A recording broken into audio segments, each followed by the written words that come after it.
ಆದಿತ್ಯ ನೀಡ್ತಾರೆ. ಆದಿತ್ಯ ಮೋದಿ ಆಗಮನ ಇದೇ ಮೊದಲ ಬಾರಿಗೆ ಪ್ರಧಾನಿಯಾದ ನಂತರದಲ್ಲಿ, ಯಾಕಂದ್ರೆ ಮುಖ್ಯಮಂತ್ರಿ ಆದಾಗ ಅವರು ಭೇಟಿ ಕೊಟ್ಟಿದ್ರು, ಪ್ರಧಾನಿಯಾದ ನಂತರದಲ್ಲಿ ಭೇಟಿ ಆಗ್ತಾ ಇರುವಂತ ಮೊದಲ ಭೇಟಿ ಆಗಿದೆ.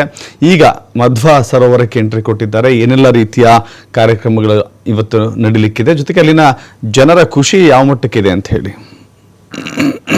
ದಶರಥ್, ಹೌದು, ಬಹಳ ವರ್ಷಗಳ ನಂತರ, ಅಂದ್ರೆ ಈ ಹಿಂದೆ ಗುಜರಾತ್ ಮುಖ್ಯಮಂತ್ರಿ ಆಗಿದ್ದಂತ ಸಂದರ್ಭ 17 ವರ್ಷಗಳ ಹಿಂದೆ ಅವರು ಕೃಷ್ಣ ಮಠಕ್ಕೆ, ಉಡುಪಿಗೆ ಕೃಷ್ಣ ಮಠಕ್ಕೆ ಭೇಟಿ ನೀಡಿದ್ರು. ಆದ್ರೆ ಪ್ರಧಾನಿಯಾದ ಬಳಿಕ ಇದೇ ಮೊದಲ ಬಾರಿಗೆ ಅವರು ಉಡುಪಿ ಹಾಗೂ ಶ್ರೀ ಕೃಷ್ಣ ಮಠಕ್ಕೆ ಭೇಟಿ ನೀಡ್ತಾ ಇದ್ದಾರೆ. ಸೊ ಇವತ್ತು ರೋಡ್ ಶೋ ಕಂಪ್ಲೀಟ್ ಆಗಿದೆ. ಸುಮಾರು 1-1.5 ಕಿಲೋಮೀಟರ್ನ ರೋಡ್ ಶೋ ಅಲ್ಲಿಯ ರಸ್ತೆಯ ಬದಿಗಳಲ್ಲಿ ಜನರು ಕಿಕ್ಕಿರಿದು ಸೇರಿದ್ರು. ಒಂದು ಹರ್ಷೋದ್ಗಾರ ಅಲ್ಲೊಂದರಲ್ಲಿ ವ್ಯಕ್ತವಾಗಿತ್ತು.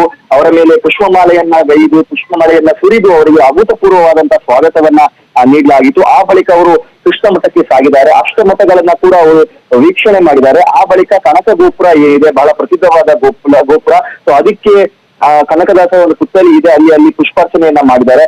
ಆ ಬಳಿಕ ಕನಕ ಕಿಂಡಿಯ ಮೂಲಕ ಶ್ರೀ ಕೃಷ್ಣದೇವರ ಒಂದು ದರ್ಶನವನ್ನ ಕೂಡ ಮಾಡಿದ್ದಾರೆ. ಮತ್ತು ಸ್ವರ್ಣ ಲೇಪಿತ ಕನಕನ ಕಿಂಡಿಯ ಉದ್ಘಾಟನೆಯನ್ನ ಕೂಡ ಪ್ರಧಾನಿ ಮೋದಿ ಅವರಿಗಾಗ್ಲೇ ಮಾಡಿರುವಂತದ್ದು. ಸೊ ಆ ಬಳಿಕ ಅವರು ಕೃಷ್ಣ ಮಠದ ಒಳಗೂ ಕೂಡ ಹೋಗಿದ್ದಾರೆ.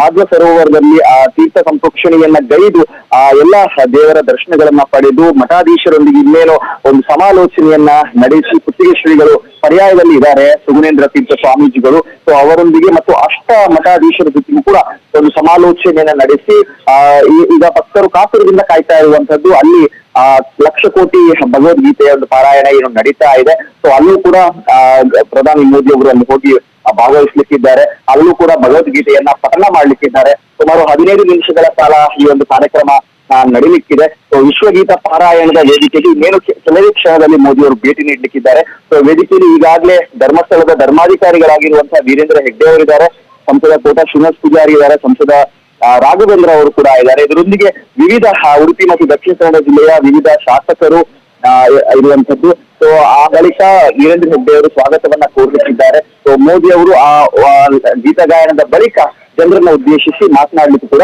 ಇದ್ದಾರೆ. ದಶರಥ್, ಥ್ಯಾಂಕ್ ಯು ಆದಿತ್ಯ ನಿಮ್ಮೆಲ್ಲ ಮಾಹಿತಿಗೆ. ಕನಕ ಗೋಪುರಕ್ಕೆ ಭೇಟಿ ಕೊಟ್ಟಿರುವಂತಹ ಸಂದರ್ಭ ಇದು. ಕನಕ ಗೋಪುರಕ್ಕೆ ಭೇಟಿ ಕೊಟ್ಟಂತ ಈ ಸಂದರ್ಭದಲ್ಲಿ ಕನಕ ದರ್ಶನವನ್ನು ಮಾಡಿಕೊಂಡಿದ್ದಾರೆ. ಅಲ್ಲಿನ ಸ್ವಾಮೀಜಿಗಳು ಅವರನ್ನು ಬರಮಾಡಿಕೊಂಡಿದ್ದಾರೆ.